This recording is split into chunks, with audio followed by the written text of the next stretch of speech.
Maswerteng tanghali po mga ka-STL. Narito na po ang resulta ng STL Pangasinan. Para sa araw na to, first draw August 26, 2025. Araw ng Martes. Naway ang mga natayan niyo pong mga numero kanina ay manalo nawa ngayong tanghaling ito, 12 PM. Kaya kunin niyo na po ang inyong mga ticket. Narito na po ang resulta. Ang mga numerong ninalo sa STL Pangasinan ngayong tanghaling ito, August 26, 2025.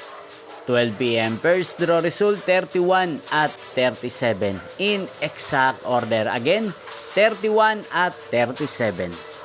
At ngayong tanghaling ito sa STL Pangasinan, atin pong i-shoutout si Ate Pamela ng Pangasinan. Shoutout po sa inyo, Ate Pamela. Sana po ay nasa maayos kayong kalagayan. Inyo pong napanood ang resulta ng STL Pangasinan sa channel na to, Roderick Hernandez TV. Magkita-kita pong muli tayo mamayang 5 PM para sa second draw result ng STL Pangasinan. Thank you for watching.